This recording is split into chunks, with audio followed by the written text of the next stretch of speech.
Selamat berjumpa dengan Yan di channel Morat Marit. Background video kali ini, aku akan ajak kalian jalan-jalan ke Malaysia. Ini adalah Twin Tower atau Petronas Twin Tower yang ada di Kuala Lumpur, Malaysia. Sambil aku ngoceh ya, ngeyel ke sana sini tentang setiap manusia ini mempunyai jagoan tersendiri. Dan kita selalu memegang teguh itu jagoan kita itu sampai mati. Sulit bagi orang melepaskan jagoan kita itu.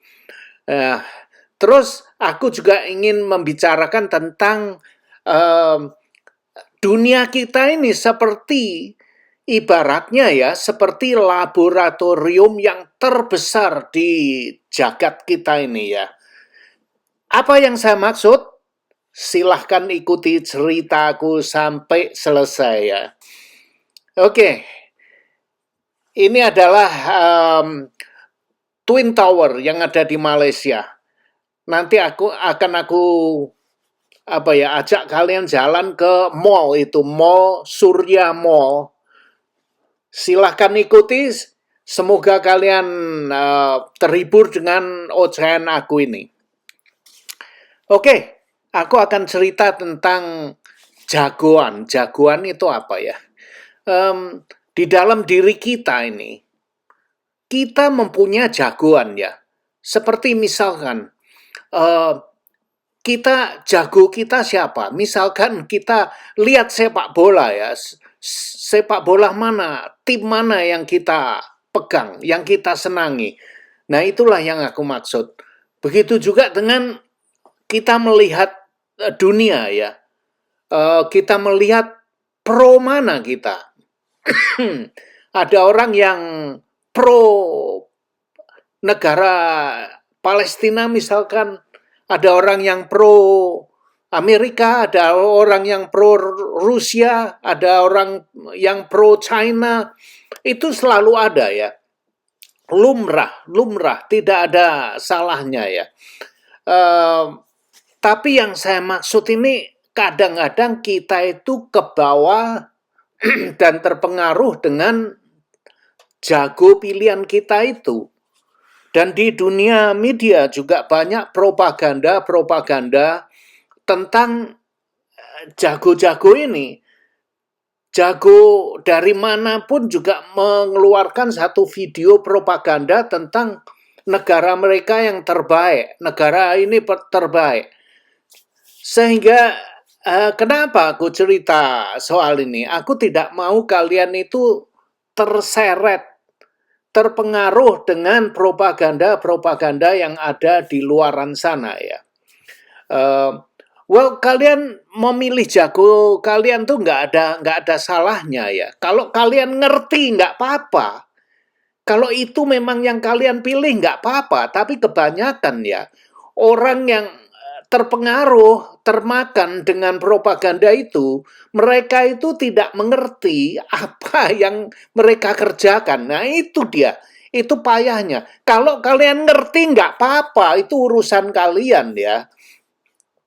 Tapi kalau tidak mengerti itu menurut aku konyol. Membela satu negara, membela satu ideologi, tapi tidak mengerti. Ya itu yang aku nggak mengerti. Nah, misalkan orang pro ini mati-matian, pro negara ini, negara itu, tapi dia tidak mengerti apa yang dia kerjakan. Itu aku yang tidak inginkan kalian membabi buta, membela jago kalian. Walaupun sebenarnya apa yang kalian bela itu tidak benar, tapi kalian mati-matian membela apa yang sudah nancep di otak kalian. Misalkan jago kalian siapa? Sudah nancep di kepala kalian, akhirnya kalian tuh walaupun jago kalian itu salah, tidak benar, tahu benar-benar itu ya, dia tuh salah, tapi masih dibela. Karena alasannya ya, Oh, dia itu satu kampung dengan aku. Oh, dia itu negaraku dulu, walaupun sekarang sudah nggak di situ ya. Oh, itu negaraku. Oh, itu bangsaku. Oh, itu suku aku. Aku dari sana satu suku dengan dia. Aku satu bangsa, aku satu agama dengan dia. Akhirnya membela sesuatu secara membabi buta. Walaupun dia salah sekalipun, kita bela dia, kita benarkan. Nah, itu konyol menurut aku. Aku ini tidak peduli dengan siapa kalian. Kalau aku melihatnya, kalau kalian salah, ya salah. Kalau kalian melanggar hukum, ya melanggar hukum. Gitu aja. Gampang, aku sudah menyisihkan jago-jago aku itu sudah aku sisihkan. Kadang-kadang jago-jago itu memisah-misahkan kita antara manusia. Sehingga kalau kita sudah dipisah-pisahkan, kita melihatnya bahwa aku atau ini agamaku, negaraku, apa aku, suku aku, segala macam, itu yang terbaik. Walaupun benar pun walaupun salah kita benarkan. Nah, itu yang nggak baik. Itu yang kalian harus sadar itu ya. Nah, itulah yang ingin aku sharing ke kalian agar kalian itu tidak membabi buta, agar kalian bisa melihat dengan jernih.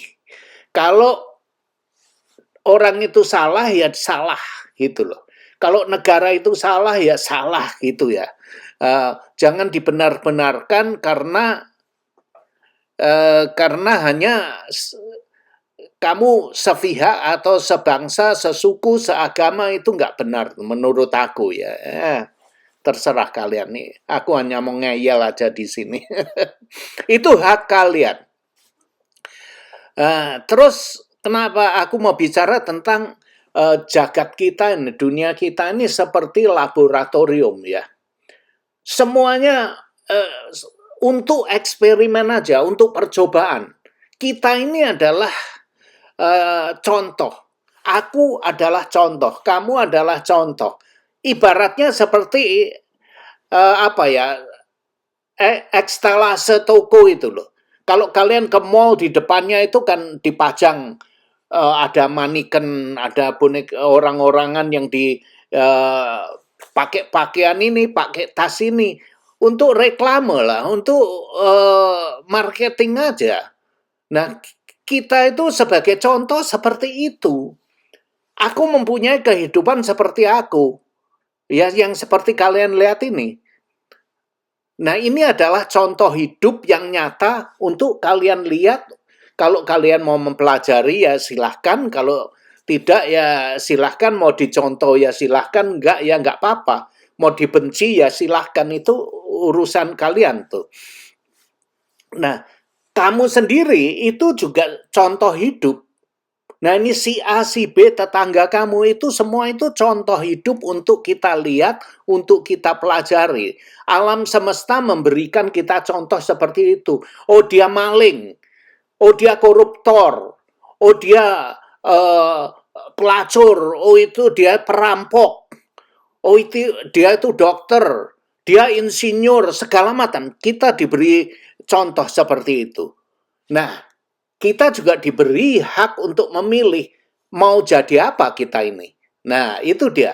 Kita mau jadi dokter silahkan, kita mau jadi pelacur silahkan, tapi biasanya kalau orang tuanya pelacur itu amit-amit ya, anaknya juga meniru menjadi pelacur. Orang tuanya pedagang, anaknya itu nanti juga bisa jadi kebanyakan jadi pedagang. Orang tuanya dokter, anaknya kebanyakan jadi dokter, seperti itu. Secara tidak sadar kita ini diprogram seperti itu.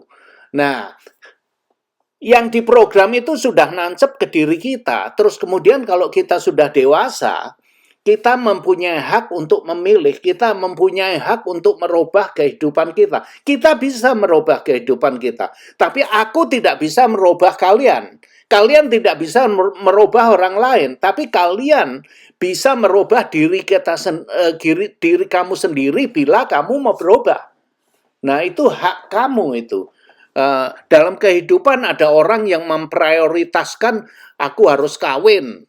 Ada orang yang memprioritaskan dalam kehidupan aku harus punya duit dulu, punya rumah dulu baru kawin. Ada orang yang memprioritaskan kehidupannya aku nggak mau kawin.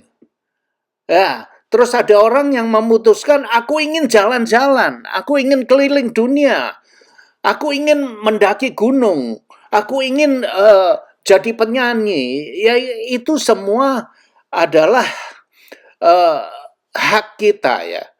Tapi kadang-kadang itu semua karena program yang sudah ditancapkan di otak kita. Pendidikan orang tua yang ditancapkan ke diri kita itu. Kadang kita tidak bisa lari dari, kita tidak bisa keluar dari kotak-kotak yang sudah ditentukan oleh orang tua atau lingkungan kita. Tapi kadang banyak orang yang bisa keluar, orang yang berani keluar dari lingkungan itu biasanya akan menjadi orang sukses. Tapi orang yang sudah di molding, sudah dicetak, oke, aku dokter, aku hidupanku enak, orang tuanya gitu. Aku tidak mau kamu nanti kesasar sana sini. Jadi orang tuanya ini loh, aku kasih tunjuk kamu, aku biayai kamu, aku bantu kamu untuk menjadi dokter. Itu. Akhirnya orang itu ya membeo aja, ikut jadi dokter. Ya nggak apa-apa, itu hak mereka ya. Tapi ada anak yang bandel yang tidak mau. Karena dia tidak merasa aku tidak bisa jadi dokter karena aku nggak seneng. Tapi kebanyakan orang ya, dia takut mengutarakan keinginannya, takut mengutarakan apa yang dia senang. Akhirnya dia membeo aja walaupun dia tidak senang untuk menyenangkan orang tua, ya dia kuliah jadi dokter. Dia kuliah jadi insinyur. Aku punya loh teman, orang tuanya kaya, dia disekolahkan dia jadi dokter. Tapi setelah dia lulus jadi dokter, dia tidak mau jadi dokter. Dia sekolah kuliah lagi jadi programmer. Ada yang seperti itu. Akhirnya dia memang orangnya pinter ya. Dia juga dokter bagus, dia juga programmer yang bagus juga. Jadi dia bisa bolak-balik kedua arah itu bisa. Itu aku punya kenalan seperti itu. Juga aku punya kenalan yang disekolahkan dulu menjadi dokter gigi. Tapi akhirnya enggak, karena cewek itu enggak seneng jadi dokter gigi. Enggak seneng utek-utek mulutnya orang. Bau amis, ababnya basin, segala macam. Dia enggak seneng. Akhirnya karena orang tuanya kaya, aku mau sekolah yang aku senengi. Dia ingin mendalami menjadi dokter kulit, menjadi dokter ahli ini, ahli itu ya. Akhirnya dia bisa mengikuti kemauan dia, akhirnya dia sukses menjadi seorang dokter keahlian yang dia senangi. Aku ada kenalan seperti itu, ada. Jadi kadang-kadang orang tuanya karena dia senang ngewek ya, senengannya itu ngewek aja ya, bukan melacur ya, dia senang ngewek dia. Dengan istrinya dia enjoy ngewek gitu, terus dia pikir ini yang terpenting dalam kehidupan. Jadi kalau kita itu belum dicoba, belum menikah, kita berarti belum dicoba, belum dites gitu. Jadi dia mempunyai pemikiran yang mana manusia itu harus dites dengan wanita dulu. Kalau nggak bisa, berarti dia gagal. Nah, dia itu memprioritaskan kehidupan dia ngewek dengan wanita, harus berkeluarga gitu loh. Terus anak-anaknya juga diarahkan ke sana. Itu kebiasaannya memang seperti itu. Itu. Nah, ada juga orang yang kebablasan. Orang tuanya tuh seneng ngewek aja ya. Ngewek jajan. Jajan sana, jajan sini, seneng. Ya. Sampai dia sudah nggak ada kerjaan ya. Sudah tua dipensiunkan tapi nggak punya duit. Minta anak-anaknya duit, minta kiriman anaknya duit. minta ini, minta itu, di hari tuanya masih minta-minta seperti itu ya. Akhirnya karena dia seneng ngewek, dia itu sampai minta-minta duit ke anaknya ini dengan alasan apapun. Minta duit, kirim ini yang sakit, segala macam alasan itu. Dia minta duit ke anaknya ya nggak tahu ya, anaknya dapat pekerjaan baik, tidak tinggal sama-sama, akhirnya anaknya ngirim duit ke bapaknya. Bapaknya dapat duit, seneng-seneng dia. Kalian tahu duitnya untuk apa? Untuk pijet, untuk ngewek, untuk melacur, cari hostess, cari tukang pijet. Setelah dia seneng dipijeti, terus dia pijet yang plus-plus itu ya. Iya, ada yang seperti itu. Aku sendiri melihat juga gitu. Nah, tapi kehidupan yang seperti ini, ya itu hak dia. Itu sah-sah aja karena semuanya dia sendiri yang menanggung, bukan saya gitu. Nggak apa-apa itu ya. Nah, terus ada orang yang mempunyai prioritas yang mana kehidupan ini lebih penting daripada ngewek. Ada orang yang dia saintis, dia berpikir sampai keluarga tidak diurusi. Akhirnya dia menjadi seorang yang jenius, yang pintar, mendapatkan penemuan ini, penemuan itu, penemuan 5G, dia riset ke penemuan listrik, segala macam. Dia memang pintar dalam hal itu, tapi keluarganya tidak hancur ya enggak, dibilang enggak ya, dalam kehidupan rumah tangganya tidak seromantis dengan yang lain-lain gitu loh. Tapi dia pintar dengan penemuan-penemuan otak dia itu. Dia bisa menemukan iPhone misalkan, dia menemukan aplikasi operating system seperti Microsoft, DOS operating system itu dulunya, terus Windows operating system. Dia hidupnya sukses, dia pinter dia.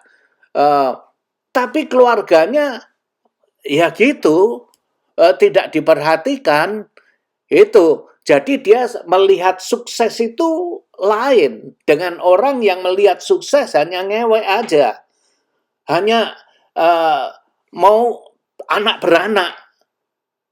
Itu memang tidak ada salahnya. Dia mau mempunyai keluarga untuk generasi, mengembangkan generasinya, produksi. Ya nggak ada salahnya itu semua ya. Terus menurut aku juga ya, musuh apa ya, hal yang tersulit di dunia ini apa ya sebenarnya? Ada yang bilang wanita, sedangkan jin aja lari, nggak mau ngurusi wanita. Jadi memang sulit untuk mengerti wanita, itu memang sulit ya. Memang ya, dia wanita, kita bukan wanita kok. Ya memang sulit. Aku aja juga nyerah kok. Lebih enak dia yes dear gitu aja gitu. Biar dia senang, biar dia memikir dia itu menang, ya udah. Yang penting kita nggak diganggu lagi gitu ya. Tapi menurut aku dalam kehidupan ini yang tersulit itu menghadapi diri kita sendiri, bukan menghadapi manusia ya. Bukan menghadapi, kalau aku disuruh pilih menghadapi manusia, setan atau binatang ya. Yang paling sulit itu menghadapi diri kita sendiri. Kalau setan mah hanya gitu aja, nakut-nakuti, nggak bisa bikin apa-apalah menurut aku. Paling nakut-nakuti gitu aja. Kalau binatang itu aku nggak takut, karena apa ya, gerak-gerik binatang itu kita bisa memprediksikan. Anjing misalkan, bagaimana cara menghadapi anjing. Ular, kita bisa memegang ular yang berbisa. Sekalipun kita bisa ada caranya untuk menghadapi dia, karena kita sudah mempelajari gerak-geriknya itu sudah bisa diprediksikan macam apa gitu loh. Macan misalkan, Nah, itu kita bisa menghadapi galak-galaknya macan itu kita bisa memprediksikan apa yang akan dia lakukan bila kita berbuat seperti ini. Nah, gitu. Jadi binatang aku enggak terlalu takut ya. Manusia ini yang paling menakutkan juga ya.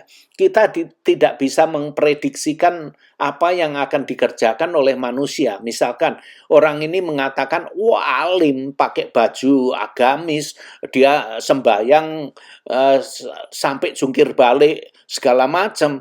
Tapi kadang-kadang apa yang akan dia kerjakan itu sulit diprediksikan karena manusia itu mempunyai otak.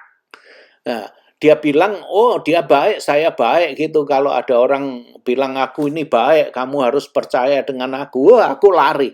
Aku nggak mau berteman dengan orang yang mengatakan saya ini orang baik, saya ini ulama, saya ini pendeta segala macam. Kalau dia selalu membangga-banggakan, memuji-muji diri dia sendiri, aku lari dari orang seperti itu. Kalau kalian nggak lari, duit kalian nanti akan diembat dengan dia. Percayalah, kalau ada orang yang mengatakan aku ini nomor satu, aku ini yang gini, udah menjauh dari mereka. Nanti kalian itu akan ketipu dengan orang-orang yang seperti ini. Nah, itu menakutkan manusia. Tapi yang paling sulit, yang paling menakutkan itu adalah diri kita sendiri. Aku sendiri sampai sekarang ini, sampai setua ini ya, aku masih belum bisa mempercayai diri kita sendiri. Ada orang ya, filosofer yang mengatakan musuh terbesar itu adalah memerangi diri kita sendiri. Nah, itu dia. Jadi, kalau orang lain, aku nggak begitu takut. Karena aku tidak tidur dengan dia, tidak tinggal dengan dia. Aku nggak takut. Tapi dengan diri aku sendiri ini berada di dalam diri aku sendiri. Jadi setiap hari aku harus berantem dengan dia. Misalkan aku ngelihat cewek, nah itu gimana? Mau diapakan dengan cewek itu? Nah itu takut kita. Nah terus kita ngelihat ada orang kaya, duitnya banyak gitu ya. Duitnya beramburan di sana sini. Nah itu yang aku takut, aku dicoba itu ya. Terus mau aku apakan? Aku mau colong dia, uangnya akan aku curi atau akan aku itu ya. Nggak tahu. Aku memerangi diri aku agar supaya aku tidak mencuri duitnya dia. Tapi bisa dicuri. Nah itulah. Itu ya. Bukan apa ya. Itu yang menurut aku sangat berat untuk dilawan. Melawan nafsu kita sendiri. Ada cewek yang telanjang di depan kita, mau diapain? Nah, itu kita harus perang dengan diri kita. Mau diapain? Ada duit yang berantakan yang nggak ada yang jaga, itu mau diapain? Nah, itulah. Jadi kalau ada orang mengatakan, oh saya orang baik, itu saya nggak percaya karena dia itu belum dicoba. Nah, itu coba lihat kalian, ada bank, orang yang bekerja di bank setiap harinya memegang duitnya bank, duitnya orang nasabah ya. Nah, ada orang yang sudah dipercaya menjadi kepala bagian itu ya, nasabah yang pegang duit itu, yang authorize duit-duitnya orang itu, dia bisa ambil kalau dia mau, gitu. Nah, ada yang keblinger orang itu sampai nyolong duitnya nasabah. Banyak yang seperti itu. Nah, ada orang yang dipercaya untuk menangani duit-duitnya orang yang mau naik haji. Akhirnya diembat. Duitnya orang yang seagama dengan dia sendiri yang untuk mau naik haji diembat, dicuri dengan dia. Ada terjadi itu. Nah, kalau aku bicara seperti ini nanti dikira saya itu menghina. Ya tidak, itu kenyataan kok. Kalau kalian tidak bisa memproses apa yang aku katakan, itu urusan kamu kalau kamu marah dengan aku. Karena aku membicarakan soal ini, terus kebetulan kamu ada kaitannya dengan dia, misalkan nggak tahu kamu itu family, satu keluarga atau satu suku atau satu bangsa, satu agama, aku nggak tahu. Terus kamu marah dengan aku karena aku membicarakan soal ini. Karena ini sudah dibicarakan, bukan aku mengada-ada. Kalian cari sendiri aja, beritanya ada di sana. Aku bicara begini, kalian mau marah dengan aku, kenapa? Gitu. Karena orang itu ya, karena orang yang marah dengan aku itu, aku kasihan dengan dia, otaknya sangat rendah sekali, tidak bisa memproses dengan informasi yang masuk ke otaknya dia, maka itu dia jadi marah dengan aku.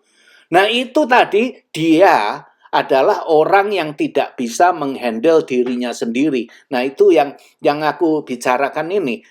Aku tidak bisa mempercayai diri aku sendiri ya.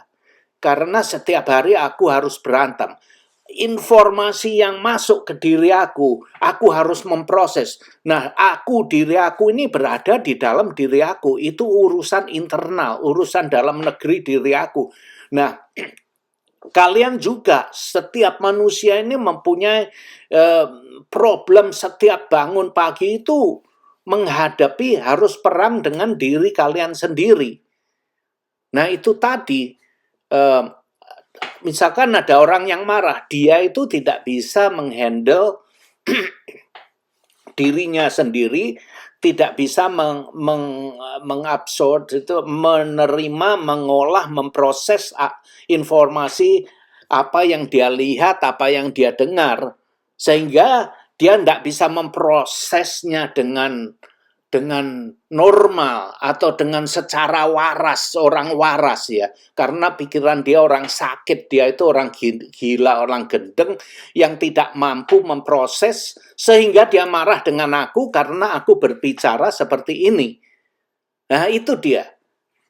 Nah aku menerima, memproses pemikiran atau informasi yang masuk ke otak kita, yang masuk ke telinga aku, yang aku lihat dengan mata aku proses ke otak aku, terus aku harus memproses, aku harus berantem dengan diri aku, bagaimana supaya aku ini jadi orang waras, nggak gila, supaya aku bisa memproses itu. Oh begitu, ya udah, jangan menjadi gila, ikut gila-gila. Maka itu aku bilang itu ya, kita harus melepaskan jago kita, jago kita itu, jagoan kita itu loh, harus kita lepaskan. Jagoan kita itu dengan bahasa kerennya tuh ego ya, mungkin ego itu loh. Nah, kalau sudah ego kita itu, kita harus bisa melepas ego kita sehingga kita bisa melihat dengan jernih. Tapi kalau kita tidak bisa melepaskan ego kita, maka itu keblinger kita. Kehidupan kita akan menderita, kehidupan kita akan hancur, dihancurkan dengan ego kita sendiri. Kehidupan kita akan hancur oleh jago yang kita pegang itu. Nah itulah yang ingin aku sampaikan dalam cerita ini. Bullshit. Sudah 28 menit ini. Oke, sampai di sini saja. Semoga hiburan ocehan aku ini bisa kalian proses. Kalau kalian mau marah ya silahkan. Tidak setuju silahkan. Itu hidup-hidup kalian, aku nggak pusing ya. Oke, jadi kalian mempunyai hak untuk marah, mempunyai hak untuk menghancurkan diri kalian sendiri, atau mempunyai hak untuk membangun diri kalian sendiri sehingga kalian bisa menjadi orang yang bijaksana, yang bisa berpikir, yang bisa mentelaah, memproses informasi yang masuk ke otak kalian. Apalagi zaman sekarang ini, banyak sekali informasi yang bisa kita akses. Jadi kalau kalian itu tidak waras, pikiran kalian tidak waras, kalian pasti akan jadi gila. Oke, sampai di sini dulu. See you. Ciao, ciao. Terima kasih sudah nonton video ini. Dan jangan lupa like, comment, share, dan subscribe. Adios, my friend.